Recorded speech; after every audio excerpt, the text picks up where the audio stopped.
Shalom, all praises to Yahweh Ba'ashem Yahweh Shai. Double honors to the apostles and elders of Great Millstone.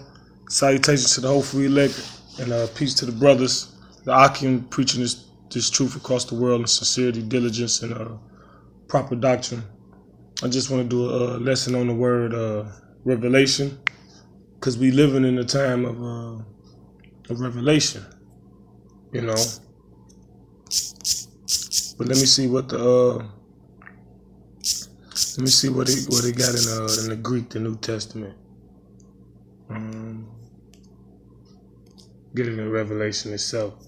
This Revelation 1:1, it says, the revelation of Yahweh Shai Mashiach, which the Most High gave unto him to show unto his servants things which must shortly come to pass. And he sent and signified it by his angel unto his servant John. Now, the things we're witnessing right now, current events, has already been prophesied about, right? So, but who understand it? The Lord's servants, okay? Going back to Amos 3:7, surely the Most High will do nothing, but he revealed his secret to his servants, the prophets, okay? It says, alupsis, okay? It says, laying bare, making naked, a disclosure of truth, instruction concerning things before unknown, used of events by which things or states or persons hitherto withdrawn from view are made visible to all manifestation appearance. All right. All that was good. That was all the point. It said the naked truth. All right. Let's get that in the etymology. Etymology for the word revelation. It says disclosure of information to man by a divine or supernatural agency. Now, how do we understand the information? By the divine or supernatural agency. By the scripture right here. Let's get it.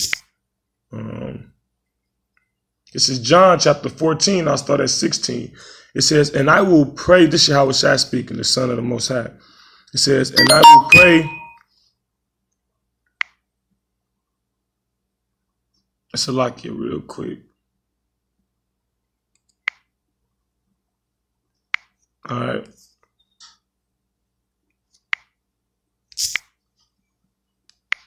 Okay, it says, John chapter 14, verse 16. It says, and I will pray the Father, and he shall give you another comforter, that he may abide with you forever. So we know now the comforter is the words of this Bible.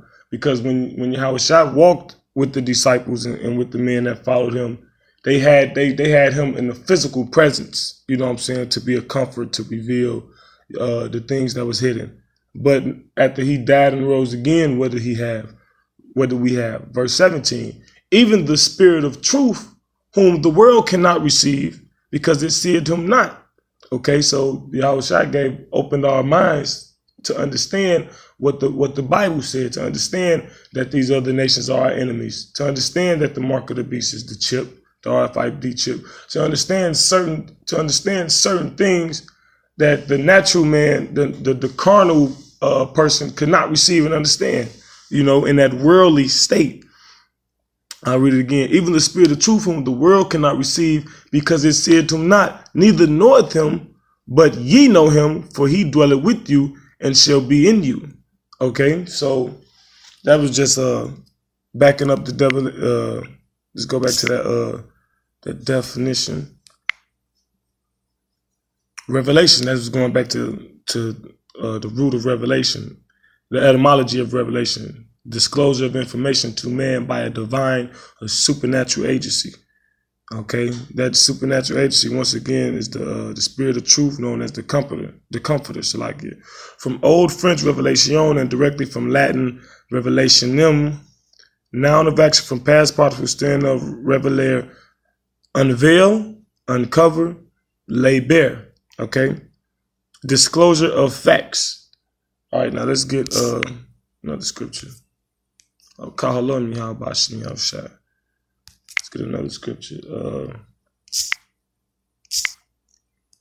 Let's see. Let's go to Daniel, the 12th chapter.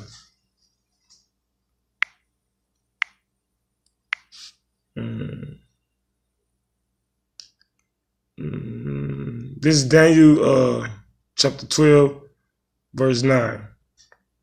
Let me see if it's something else I wanted above. No.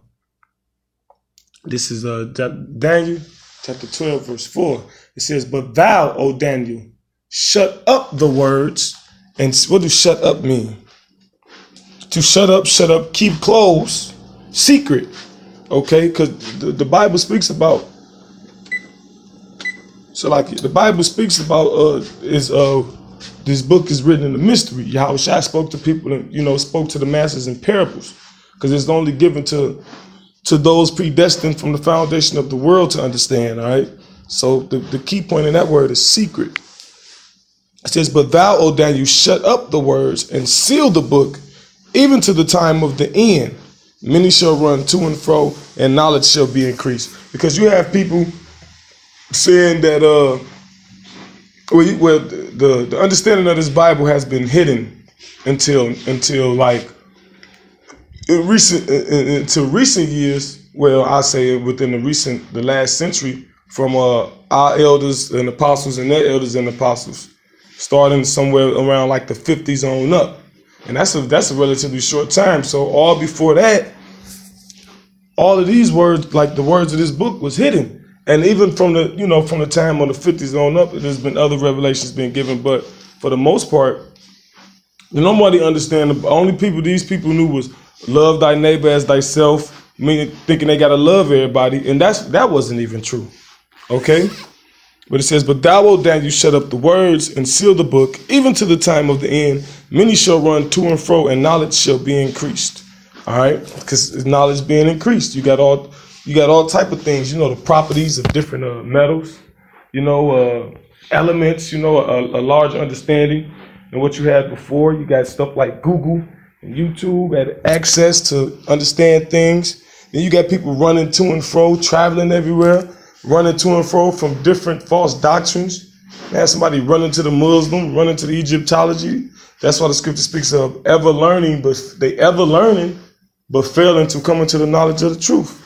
So basically, right now, all these prophecies, we living in a time where it's coming to pass. But who's giving these? What's the word I'm looking for? Who's expressing what these words saying? It's the men of the Lord, okay? But the thing is, ain't nobody trying to hearken to it. This is get another scripture. This is 2nd Ezra, the 2nd chapter, verse 1. It says, "Thus said Yahweh, I brought this people out of bondage, and I gave them my commandments by my men servants, the prophets, whom they would not hear, but despised my counsels." So they despising the Lord's counsels, okay, through his men, because we telling them that destruction is coming. You know what I'm saying? Turn back to the Lord while it's still time. But what these people saying? Oh, we probably got another 50 years. Or that's the people's mindset, because they want to be comfortable right now. Okay? But let me get another scripture. Habakkuk, 2nd chapter. I'll start at 1. It said, "I will stand upon my watch and set me upon the tower, and will watch to see what he will say unto me, and what I shall answer when I am reproved." Standing upon the watch, warning. You know what I'm saying? We blowing the trumpet. You know what I'm saying? We actually giving warning to the people, man. That's something about to happen. You know what I'm saying? It's turn to the Israelites, turn back to your power. All right. And it says, "And Yahweh answered me and said, Write the vision and make it plain upon tables, that he may run that readeth it." So we making these words plain. Like you might not understand a word, a Hebrew word or a Greek word, but the men of the Lord will make it plain for you. You know what I'm saying? It's up to you to search those things out, whether it be so, whether it be true, because the scripture say, "Let every man be persuaded in their own mind." You don't want to just take anything somebody tell you at face value, unless it's comforting to your flesh, Because that's why anybody still going to church right now in 2017 is like, come on, what are you going to church for? You know? It says, make it plain upon tables that he may run that readeth it. So make it plain, make the vision known, so those that you letting it be known to, and they reading it for themselves, and you breaking it down for them, they can get some type of fear in them to like, well, let me hurry up and let me turn to the Lord, man. It say, for the vision is yet for an appointed time. So although these things were written, the scriptures say everything written aforetime was for our learning. So this stuff was written thousands of years ago. That means it was a set time that this stuff was going to happen. It says, but at the end it shall speak and not lie. Though it tarry, wait for it. So, it might seem like, you had Polite said, they've been saying the world going to end since my grandma and them, So you got people, it may seem like it's tarrying, right? Tarrying mean like it's taking a while. It says, because it will surely come, it will not tarry. All right? Because the scriptures say it's going to happen, first of all, because Yahweh Bashim Yahushua spoke it. So whatever he say going to happen, it's going to happen. But then, on your time scale, you just like, oh my, like, when is it, it still ain't happened yet. And then when it happened, boom.